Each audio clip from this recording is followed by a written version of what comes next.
지난주 회복의 기도에 이어서 오늘도 회복에 관한 말씀으로 두 가지 행동을 나눌 것입니다.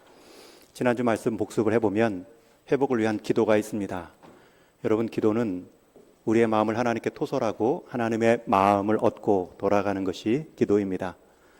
그런 점에서 어떤 분들은 말하죠. 저는 지금 기도할 상황이 아닙니다. 기도할 형편도 믿음도 없습니다. 여러분, 그때 할 기도가 있죠. 그 말을 그대로 하나님 앞에 하는 겁니다. 하나님, 저는 지금 기도할 믿음이 없어요. 기도할 힘도 용기도 없어요. 하나님, 저를 좀 지켜봐 주세요. 가장 큰, 가장 좋은 기도가 될 것입니다. 심지어 남에 대한 실망도 자기 실망이 아니라 남에 대한 실망도 저주하듯 말할 때도 하나님은 끊지 않고 다 들어 주셨다. 물론 기도한 대로 응답해 주시지는 않으시지만 최소한 그 마음은 다 받으시고 하나님의 마음을 채워주시는 방법으로 기도를 쓰신다. 기도하셔야 된다. 회복의 시작은 사람으로 일어나는 것이 아니라 하나님께로부터 오는 것이기에 하나님을 찾는 기도가 회복돼야 우리의 신앙이, 우리의 생활이 회복됩니다.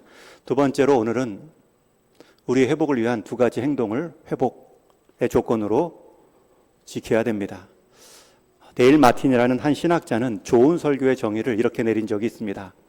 좋은 설교란 괴로운 자에게는 평안을 주고 평안한 자에게는 괴로움을 주는 것이 좋은 설교이다.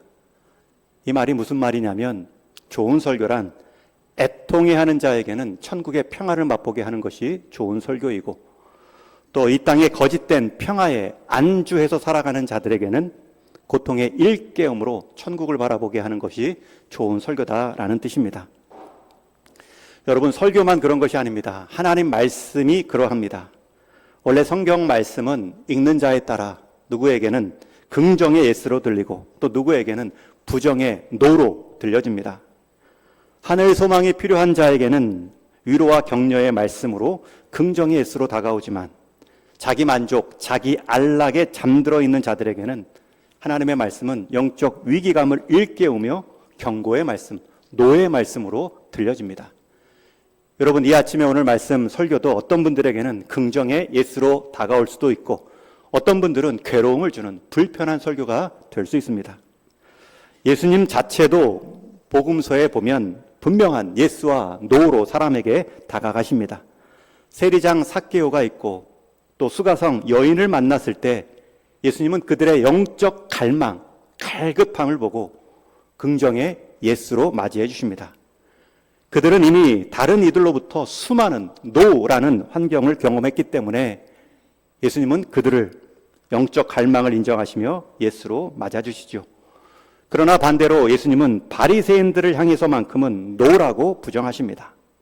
스스로를 의롭다 여기고 또 그들에게 가장 필요한 것은 세상 사람들의 인정 예스가 아니라 하나님의 노였기 때문에 하나님은 바리새인들을 향해 노라고 경고하십니다. 그러나 하나님으로부터 온 모든 예스와 노는 결국 우리를 살리고 회복하는 지혜가 됩니다. 그 말씀의 원리를 갖고 오늘 이 말씀 앞에 함께 서는 것입니다. 오늘 본문에서도 하나님의 예스와 노를 보여주는 그 기준이 나오죠. 우리 14절 말씀 함께 같이 읽습니다. 시작. 모든 사람과 더불어 화평함과 거룩함을 따르라. 이것이 없이는 아무도 주를 보지 못하리라. 화평함과 거룩함이 우리의 예스와 노의 기준입니다. 이것이 얼마나 중요한 기준선이냐면 이것 없이는 아무도 주를 보지 못하리라. 여기서 주를 본다라는 말은 두 가지 이중적 뜻입니다. 여러분, 화평함과 거룩함이 있는 곳에 하나님의 임재의 역사가 있습니다. 혹 하나님의 이 땅의 임재의 역사가 더딘다 할지라도 화평함과 거룩함을 이룬 삶은 훗날 하나님 앞에 섰을 때 하나님을 온전한 모습으로 배울 영광이 있습니다. 이만큼 화평함과 거룩함은 우리 인생의 중요한 갈림선입니다. 특별히 사람 관계에 있어서 모든 사람과 더불어 화평하라. 여러분, 사람 간의 관계에 있어서, 공동체에 있어서 가장 중요한 핵심 가치는 화목입니다. 화평함입니다. 사람 간에는 화평, 나라 간에는 전문 용어로 우호중진, 외교의 기본은 우호중진입니다. 가장 우리가 우호증진에 힘써야 될 가까운 나라가 어디입니까? 쪼개진 한민족, 우리 북한이죠. 우리나라에게는 이 평화, 북한과의 화목이 경제입니다. 통일의 다른 이유를 말하기 전에 통일하지 못한 이 상황이 너무나 큰 고통과 대가가 큽니다. 여러분, 이것만 거두어내면 통일되는 게 아니라 이 불안한 반목의 분위기만 해소돼도 경제가 살아난다, 많은 해외 자본이 들어온다 말하죠. 우리나라 한 해 국방비만 40조입니다. 북한의 한 해 경제 규모가 40조입니다. 이미 체제 경쟁은 끝이 났죠. 그런데 우리에게는 자본이 있고 기술이 있습니다. 그런데 북한에는 귀한 노동력이 있죠. 여러분, 그 노동력이 어떤 노동입니까? 말 통하는 노동력, 손재주 있는 노동력, 인건비가 적은 노동력, 그리고 가까이 있는 노동력입니다. 둘이 하나 되는 시너지 말고 하나가 둘로 되어 살아가는 이 고통만 해소해도, 분당 비용만 줄여도 우리나라에는 새로운 활로를 찾는다, 해외 경제학자들이 말을 합니다. 여러분, 화목은 그 자체가 경제입니다. 마찬가지로 사람 간의 화목함은 그 자체가 목적입니다. 우리가 화목해서 뭘 이루자라고 말하는 것이 아니라 화목한 그 과정 자체, 그것이 최고의 성취 과정입니다. 여러분, 화목해야 무언가를 좀 하고 싶고, 화목해야 그 무언가를 할 수 있는 동력을 얻기 때문입니다. 그런데 이 화목이 쉽지 않습니다. 그래서 오늘 말씀에서도 모든 사람과 화목을, 화평함을 지켜 힘쓰라, 명령형으로 힘쓸 것을 강조하죠. 바꾸어 말하면 사람 간의 화목은 시간이 간다고 절로 좋아지거나 증진되지 않습니다.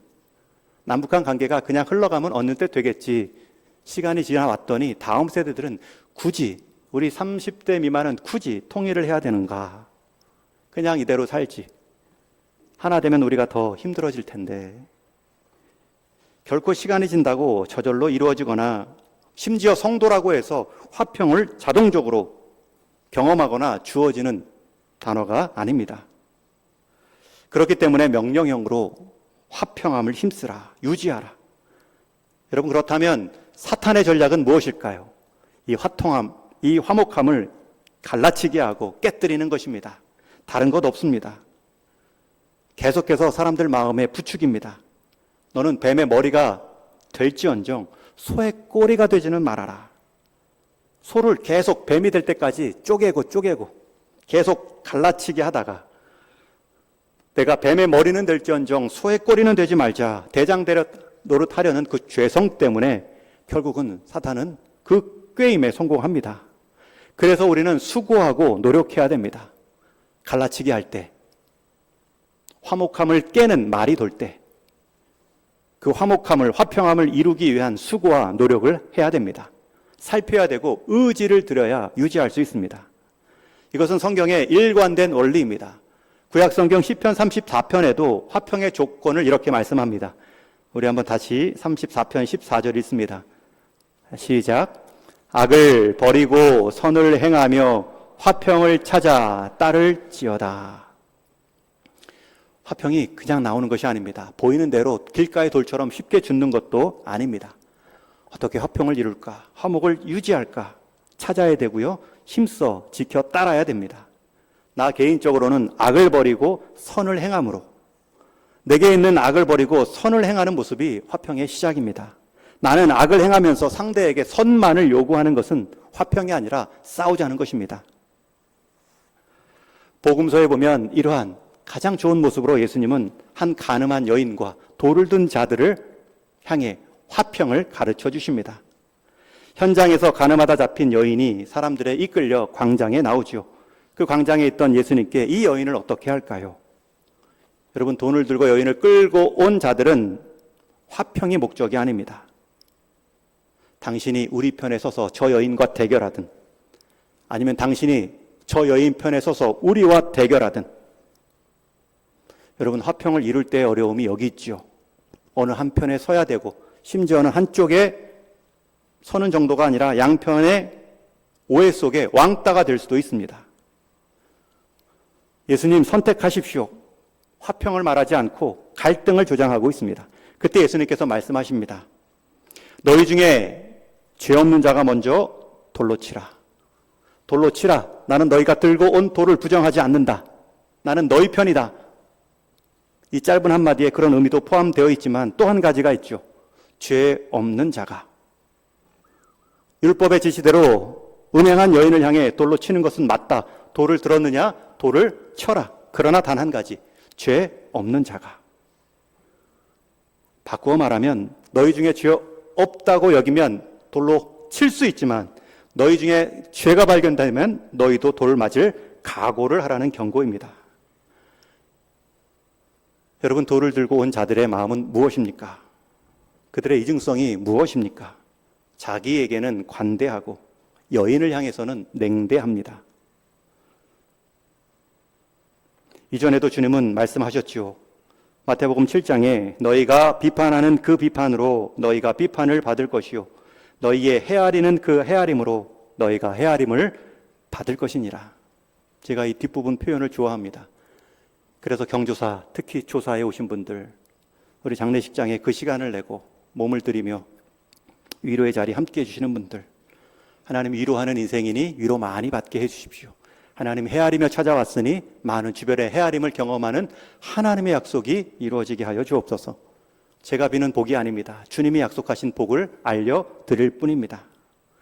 예수님은 실제로 그 헤아림이 없는 비판하는 자들을 향해서는, 돌을 든 자를 향해서는 같이 비판하시죠. 그러나 비판할 수도 없는, 한마디 말도 못하는, 땅만 보고 있을 수밖에 없는 그 가늠한 여인을 향해서는 헤아리는 말씀을 주십니다. 나도 너를 정죄하지 아니하노니 가서 다시는 죄를 범하지 말라. 여러분, 이 상황에서 정말 돌을 던질 수 있는 유일한 분은 예수님 뿐입니다. 예수님은 죄가 없으시기 때문이죠. 그러나 그 예수님이 말씀하십니다. 나는 돌을 던지러 온 것이 아니라 오히려 너희를 살리기 위해 돌을 맞으러 왔다. 나는 이 땅에 죄인을 부르러 왔고 죄인을 구원하기 위해 나 스스로 죄인의 자리에 서기 위해 이 땅에 왔다. 그 덕분에 여인은 화목을 경험했고 우리는 구원을 경험했습니다. 여러분, 예수님의 예스와 노는 분명합니다. 돌을 든 자들을 향해서는 그 돌 앞에 자신을 돌아보게 하셨고, 돌에 맞아 죽을 뻔했던 여인 앞에서는 다시는 그 돌에 서지 않도록 큰 용서로 새로운 출발을 이끌어 내셨습니다.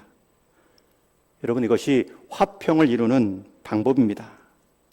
예수님이 얼마나 힘쓰셨을까요? 여러분, 오히려 이런 상황에서는 한편에 서서, 대중에 서서 한 사람을 왕따시키는 것이 편할 것입니다. 그러나 그 한 사람도 예수님은 품고자 예수님께서는 돌 맞는 편에 쓰셨죠.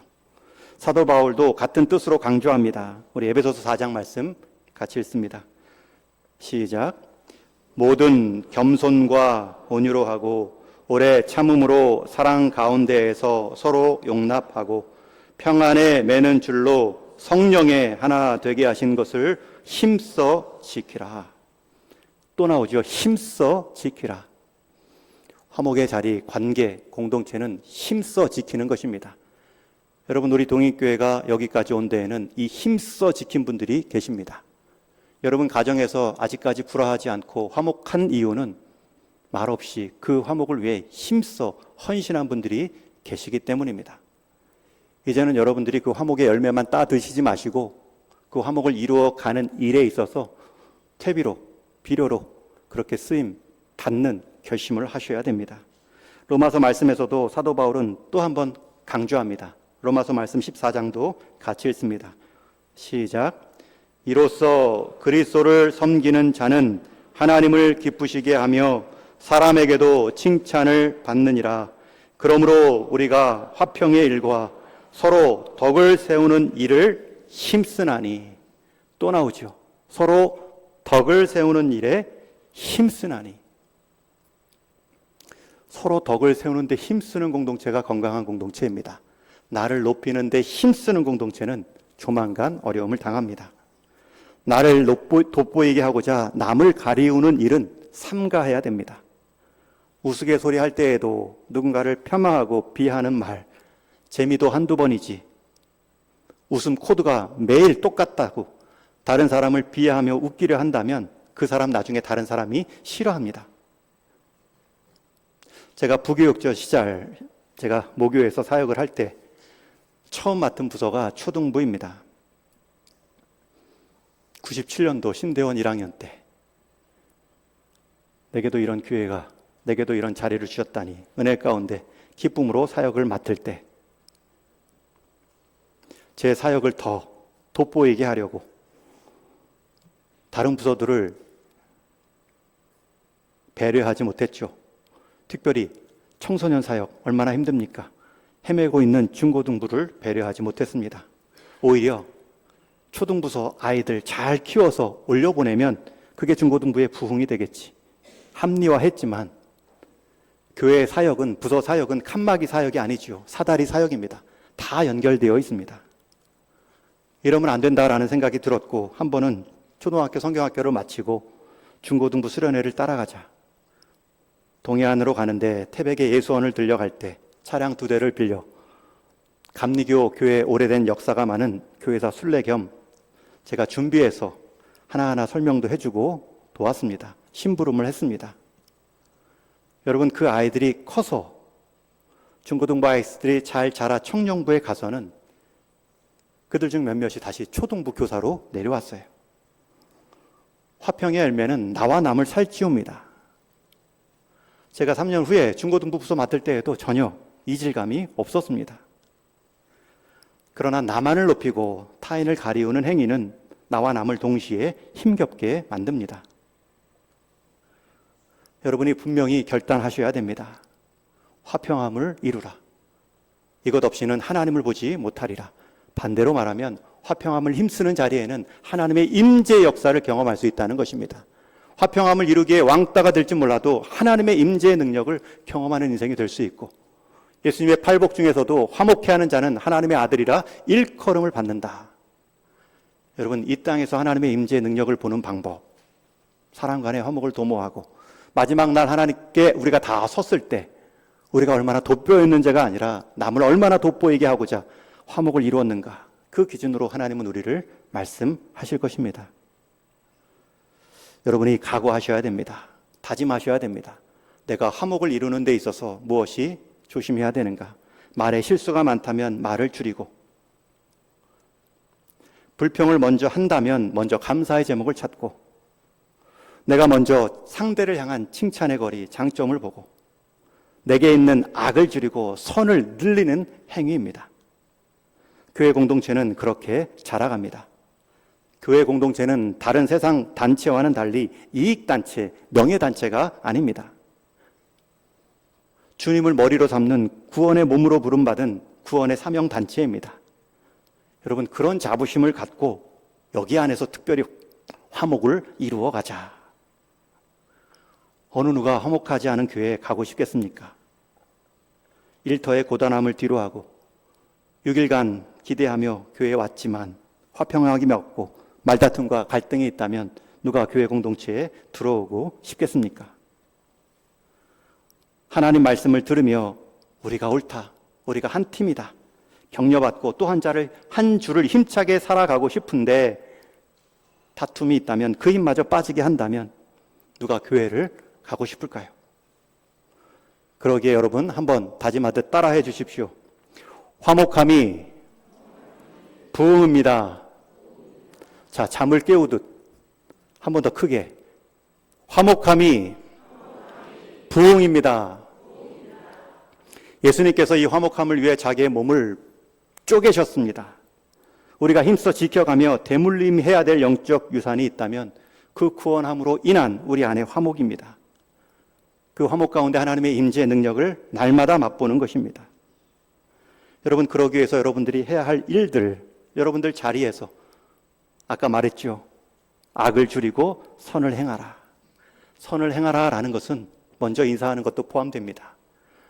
지난주에 경기노회 교육부 수련회를 갔는데 이튿날 오전에 그 여성 아나운서 이미지 강사가 와서 강의를 합니다. 강의 2시간 했는데 요점은 딱 두 단어로 끝날 수 있습니다. 미소를 짓는데 두 가지 단어로 지을 수가 있습니다. 하나는 앙입니다. 앙. 특히 웃을 때 윗니만 보여야 된다고. 아랫니 같이 보이시면 오해할 수 있다고. 그래서 광대뼈가 이렇게 올라가는 그 미소를 항상 목사님들이 지어야 된다고. 또 하나는 헝인데 눈을 크게 뜨면서 하는 겁니다. 놀란 표정. 듣고 나는데 참 내가 못하는 것만 가르친다. 여러분, 그것을 위해 저는 할 겁니다. 선을 행할 겁니다. 여러분들에게 먼저 미소 지을 거고 화난 모습 보이지 않을 것입니다. 그것만 해도 여러분들이 교회 올 때 기쁨으로 올 수 있죠. 저만 하는 게 아니라 서로를 위해서 하셔야 되죠. 최고의 미용법은 미소이죠. 성도감에 있어서 화평함이 기쁨입니다. 여러분, 가정 안에 화평함을 이루십시오. 교회 안에 화평함을 이루십시오. 그곳에 하나님의 임재의 능력이 있습니다. 신앙생활에 있어서 우리 화평함을 무시할 수 없습니다. 일주일 동안 믿음 없는 세상에서 믿음 삶 지키며 애쓰다가 주일 교회에 오시면 그 화목함으로 우리 편이 이렇게 많구나. 믿음의 가치로 함께 나와 싸워주는 우리 동역자들이 이렇게 많구나. 힘을 얻고 또 세상 가서 세상 가치와 같이 맞서 싸우는 것이죠. 저는 우리 동인의 성도님들이 하나님께서 그리스도를 통해 주신 이 화목함의 은혜를 통해 모든 사람과 더불어 하나님의 임재를 누릴 수 있는 화목의 일꾼 되시기를 주님의 이름으로 축원합니다. 두 번째, 하나님께서 우리에게 회복의 조건으로 말씀하신 것은 거룩함입니다. 거룩함이 없이는 아무도 주를 보지 못한다. 거룩함은 하나님을 향한 시선입니다. 하나님과의 화목입니다. 성도 간의 첫 번째 원칙이 화평이라면 하나님과 사이의 첫 번째 원칙은 거룩함입니다. 특별히 여기서 거룩함을 캐내라 말씀하지 않죠. 우리는 이미 거룩함을 그리스도 안에서 입었습니다. 그 거룩함을 따라가는 것입니다. 거룩함을 따르라 말씀하지 거룩함을 발명해라 창조하라 말씀하지 않습니다. 우리는 거룩함을 이룰 수 있는 존재가 아닙니다. 그리스도 안에서 그냥 덧입을 받았습니다. 우리는 거룩해서 구원받은 것이 아니라 구원받았으니 거룩함을 따르는 삶으로 구원의 가치를 보이라 말씀하십니다. 여러분, 이것이 얼마나 우리 삶에 다이나믹, 우리 삶에 긴장감을 주는지 모릅니다. 신앙생활이 루즈하다, 긴장감이 없다라는 분들은 거룩과의 싸움을 한 적이 없기 때문입니다. 거룩을 위해 싸워봤어야 주님의 임재의 능력을 보고 마지막 날 주님 앞에 주님 앞에서의 평가 기준, 그 거룩을 쌓아갈 수 있는데 거룩함이 내 신앙의 목적이 아니니 다른 것이 신앙의 목적이 되지요. 거룩함이 하나님이 우리에게 주신 하나님 배울 수 있는 기준인데 그것 없이 하나님을 배려고 하니 심지어 하나님을 이용하죠. 하나님은 거룩한 분이기 때문에 죄인 같은 우리를 만나 주실 수 없습니다. 그러나 그리스도 안에서 우리를 불러주셨고 우리에게 의를 덧입혀 주셔서 생명의 교제를 허락해 주셨습니다. 여러분, 그 관계를 누리라는 거예요. 여러분, 24시간 예수님을 바라보라고 외치시는 선한목자교회 유기성 목사님이 계십니다. 저게 가능한 명령인가 하는데 그 의도, 그 절박한 만큼은 귀한 표현입니다. 그리고 그것만큼 힘 있는 삶도 없습니다. 다이나믹하고 긴장감을 유지하며 하나님의 임재를 맛보는 삶도 없습니다. 여러분, 교회에 오는 이 주일 한 날, 그것도 오전 예배 2시간, 이때만 하나님을 의식하고 의지하고 나머지 시간을 다 포기하는 게 아니죠. 여기는 영적 주유소 같이 하나님을 의식하고 의지하는 기름을 가득 채움받고 나가서 운행하셔야 됩니다. 내 삶의 자리마다 하나님이 채움받은 그 임재의 기름을 갖고 내가 하나님 의식하고 살겠다. 사람 말할 때도 하나님 제게 지혜를 주십시오. 회사에서 복사자 하나, 일터에서 사람 한 명 만날 때에도 사람 간의 관계로 만나지 말고 하나님 제게 말씀하신 거룩함을 제가 지키겠사오니 하나님을 의식하겠사오니 하나님께서 약속하신 하나님을 배운다는 것이 이 사람에게도 경험되게 하옵소서. 여러분, 잠잘 때에도 깨셔서 일어나셨을 때에도 유진 피터슨 목사님은 아침에 일어날 때마다 부활의 아침을 연습한다라고 말합니다. 나는 부활하리라. 여러분, 그렇게 하고 매일 일어나는 거예요. 주무실 때는 반대로 적용할 수 있겠죠. 나는 죽음을 맞이하는데 잠잔다. 죽음을 잠자는 준비로 맞이하며 마음을 주어가는 것입니다. 여러분, 그러한 삶, 그것이 바로 거룩함입니다. 그런 삶을 통해 우리는 일상에서 하나님의 임재를 경험할 수 있습니다. 우리 자녀들, 우리 부모님들, 사람의 말로, 사람의 경험과 지혜로만 말하지 말고 다양한 환경, 다음 세대들이 살아갈 환경들은 다 다른데 하나님, 제가 이들에게 어떤 말을, 어떤 표현으로 지혜롭게, 어떤 때에 할까요? 그걸 물으면서 대답하는 것은 하나님이 사용하시는 대답이죠. 정답은 아닐지라도 해답으로 사용하십니다. 그래서 우리 공동체 안에서 이런 거룩함, 하나님을 함께 바라보는 열심들이 필요합니다. 오히려 또 그러한 거룩함을 방해하는 것에 대해서 경고해야 됩니다. 15절 말씀해 보면 이런 경고의 내용이 나오는데 우리 같이 읽겠습니다. 시작. 너희는 하나님의 은혜에 이르지 못하는 자가 없도록 하고 쓴 뿌리가 나서 괴롭게 하여 많은 사람이 이로 말미암아 더럽게 되지 않게 하며. 어떤 사람이 하나님의 은혜에 이르지 못하지 않도록 살피라. 특별히 그게 은혜에 이르지 못했다. 이 표현은 은혜의 경계선에서 왔다 갔다 했다는 말입니다. 은혜를 경험한 것 같기도 하고 어떤 때는 전혀 은혜를 모르는 사람처럼 살아가기도 하고, 그런데 그 문제가 뭐냐면 그렇게 왔다 갔다 들락거리다가 다시 주변부로 밀려나가는 순간 그것이 하나의 습관으로 쓴뿌리로 굳어진다는 것입니다. 거룩함을 자꾸 경험했다 안 했다 경험했다 안 했다 하면 이제 안 해도 되는구나, 안 해도 살만하다. 여러분, 여기서 쓴뿌리라는 표현은 출애굽기 29장에 처음 나온 표현입니다. 이스라엘 백성들이 하나님의 임재의 역사, 동행의 능력을 광야에서 가장 크게 경험하죠. 그런데 그들이 때로는 이방신에 기웃거립니다. 그럴 때 하나님께서 너희 마음에 독주와 쑥의 뿌리가 자라났다 말하죠. 하나님을 찾은 것 같다가 세상신을 찾은 것 같다가, 하나님을 인정하는 것 같다가 또 다른 것을 하나님처럼 인정하는 삶을 살아가는 모습. 그런 행위의 가장 위험한 것은 자기중심적인 행위, 자기중심적인 화목, 자기중심적인 경건과 거룩을 말하며 신앙생활 한다는 것입니다. 여러분, 바리새인이 왜 위험합니까? 자기는 잘 믿는 줄 알았는데 잘못된 것을 믿었기 때문이죠. 아예 세리 죄인같이 몰랐다면, 죽을 죄인입니다라고 하면 하나님이 다시 만나주지요. 출애굽 후에 하나님을 경험한 이스라엘 백성들이 또 다른 신들에게 기웃기웃거리는 모습 가운데 독초와 쑥의 뿌리가 자라고 있다. 그것을 망령됨이라고 성경은 말합니다. 여러분, 이어지는 16절에 보면 음행과 망령됨을 조심하라 말합니다. 여러분, 화목을 말하는데 나 중심의 화목을 하면 음행으로 빠질 수 있습니다. 여러분, 하나님을 거룩하게 여긴다라고 말하는데 나 중심으로 하나님을 섬기면 망령되이 하나님을 취급할 수도 있습니다. 음행과 망령됨, 한 쌍이죠. 사탄은 우리의 믿음의 행진에 있어서 다른 걸로 시험하지 않습니다. 자기중심적인 화목함, 자기중심적인 거룩함. 그래서 결국은 음행으로 끝나고 하나님을 망령되이 여기는 모습으로 넘어지기를 기대하죠.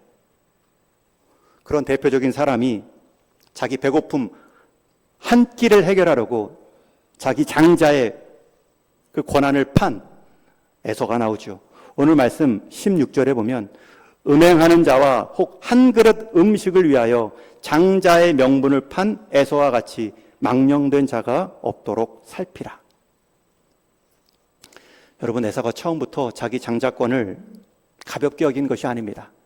그러나 가볍게 여겼다가 잊어먹었다가, 가볍게 여겼다가 잊어먹었다가, 그러다 어느새는 장자권에 대한 그 권한 다 잊어버리고 그저 내 한 끼 배고픔을 해결할 팥죽으로도 충분하다, 가볍게 여기다가 넘겼을 뿐입니다. 마음이 무디어지고 반복된 죄를 짓게 되고 나중에는 그 죄를 즐기는 삶으로 빠집니다. 에서가 그러했습니다.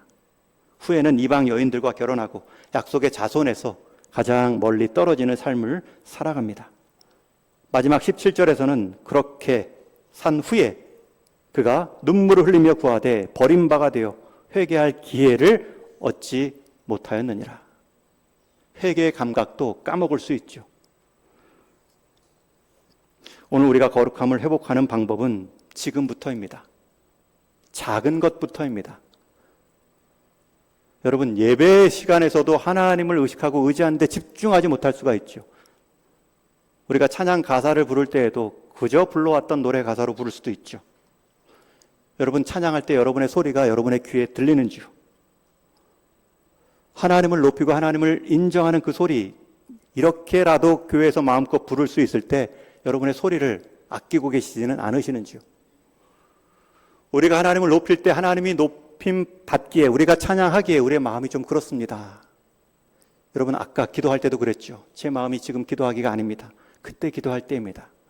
제가 지금 찬양할 때가 아닙니다 라고 할 때가 하나님 우리의 마음과 형편 따라 찬양 받고 안 받고 할 분이 아니시기 때문에 하나님 이 모습이지만 이 연약함에도 하나님을 찬양합니다. 가장 귀한 찬양이 될 것입니다. 하나님을 향한 목소리, 하나님을 집중하기 위한 나의 절박함, 하나님은 기억하십니다. 지난주 주보에도 소개했는데요. 최태성 작가가 쓴 역사의 쓸모라는 책을 보면 안창호 선생님 이야기가 나옵니다. 미국에서 독립운동하셨고 후학들을 기르는 교육학자이십니다.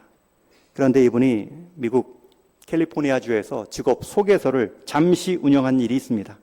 원래는 공부하러 미국 간 건데 함께 와 살고 있는 우리 한국 동포들의 모습이 너무나 어렵고 힘겨운 모습을 보고 일자리를 알선해보자 잠시 직업 소개서를 차리고 시작했습니다. 그 캘리포니아 주에는 오렌지를 재배하는 농장이 많아 각국의 이주 노동자들이 몰려들었습니다. 그런데 중국인, 일본인들은 쉽게 자리를 잡고 자기들 커뮤니티도, 공동체도 형성이 되는데 한국인들은 자리 잡기도, 일자리 구하기도 어렵습니다. 힘도 없고 나라를 잃었으니 더 자리, 힘도 없겠죠. 이 모습을 본 안창호 선생님은 농장주들과 직접 협상합니다. 일자리를 알선합니다.